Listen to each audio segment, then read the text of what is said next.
Halo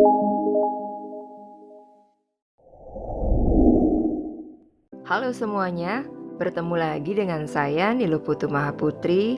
Kali ini dalam seri video pembelajaran untuk mata pelajaran dasar-dasar konstruksi dan teknik pengukuran tanah. Pada video pembelajaran kali ini, kita akan membahas tentang jenis-jenis konstruksi bangunan, khususnya konstruksi bangunan gedung. Nah, topik pembelajaran ini diambil dari kompetensi dasar 3.2, memahami jenis-jenis konstruksi bangunan, bangunan gedung, jalan, jembatan, dan irigasi. Nah, setelah menyimak video pembelajaran ini, kalian diharapkan dapat menjelaskan bagian-bagian konstruksi bangunan gedung dengan baik. Pada pertemuan sebelumnya, kita sudah membahas tentang jenis-jenis konstruksi bangunan, di mana konstruksi bangunan itu dibedakan menjadi 4 bagian, yaitu konstruksi bangunan gedung, konstruksi bangunan jembatan, konstruksi bangunan jalan, dan konstruksi bangunan irigasi. Nah, kali ini kita akan bahas tentang konstruksi bangunan gedung. Konstruksi bangunan gedung dibedakan menjadi 3 bagian, yaitu konstruksi bagian bawah, konstruksi bagian tengah, dan konstruksi bagian atas. Konstruksi bangunan bagian bawah terdiri atas pondasi dan seluf. Kalian pasti sudah sering mendengar kata pondasi. Apa itu pondasi? Pondasi merupakan komponen atau struktur paling bawah dari sebuah bangunan. Meskipun pondasi ini tidak terlihat secara langsung ketika bangunan sudah selesai, akan tetapi fungsi struktur dan keberadaan pondasi tidak boleh terabaikan. Nah, pondasi memiliki fungsi sebagai perantara untuk meneruskan beban struktur yang ada di atas muka tanah dan gaya-gaya lain yang bekerja ke tanah pendukung bangunan tersebut. Pondasi itu ada banyak sekali macamnya. Akan tetapi secara umum, pondasi dibedakan menjadi pondasi dangkal dan pondasi dalam. Selanjutnya adalah seluf. Seluf merupakan struktur dari bangunan yang terletak di atas pondasi.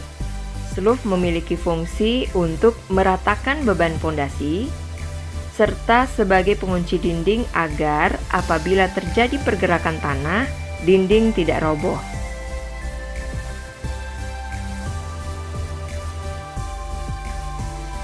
Konstruksi bangunan gedung bagian tengah terdiri atas kolom, tangga, dan balok.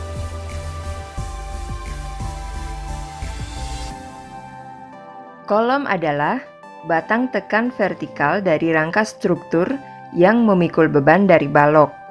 Kolom memegang peranan penting dari suatu bangunan, dan jika terjadi keruntuhan pada suatu kolom, merupakan lokasi kritis yang dapat menyebabkan runtuhnya lantai yang bersangkutan, juga runtuh total seluruh struktur. Fungsi kolom adalah sebagai penerus beban seluruh bangunan ke pondasi.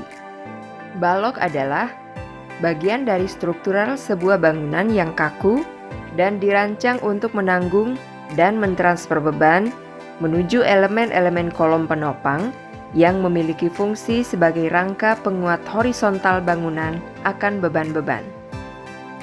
Konstruksi bagian tengah berikutnya adalah tangga. Tangga adalah bagian dari bangunan bertingkat yang berfungsi sebagai penghubung sirkulasi antar lantai bangunan bertingkat dengan berjalan naik atau turun menggunakan trap atau anak tangga. Secara umum, tangga dibedakan menjadi 2 jenis, yaitu tangga utama dan tangga darurat. Sesuai dengan namanya, tangga utama merupakan lintasan yang dilalui setiap saat, sedangkan tangga darurat hanya dilalui pada saat-saat tertentu. Tangga memiliki beberapa bagian, yaitu ibu tangga, anak tangga, bordes, railing, dan baluster.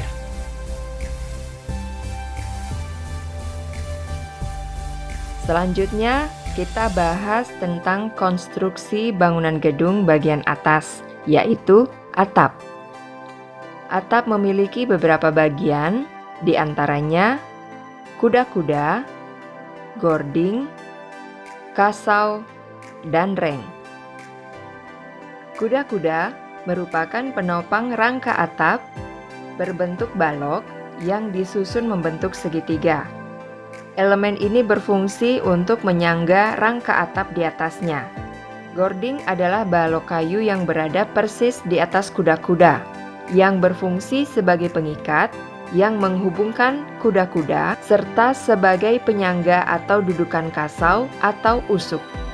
Kasau atau usuk adalah balok kayu yang diletakkan melintang di atas gording yang berbentuk memanjang, mulai dari balok dinding hingga keluar bagian dinding.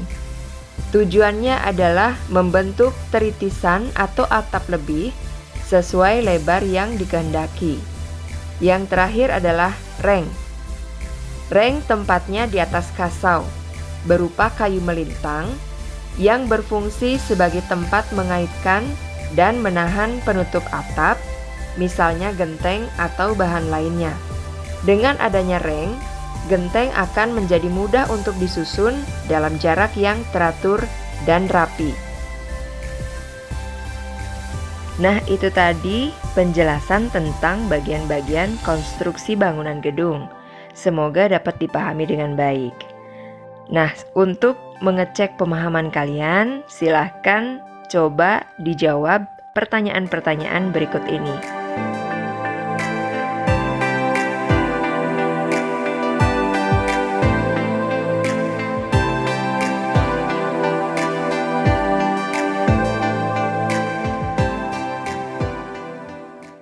Oke, sekian dulu perjumpaan kita dalam video pembelajaran kali ini. Seperti biasa, materi yang disampaikan dalam video pembelajaran ini diambil dari buku Dasar-Dasar Konstruksi terbitan Andi Yogyakarta dan dari berbagai sumber dari internet. Tetap bersemangat dan selamat belajar. Sampai jumpa.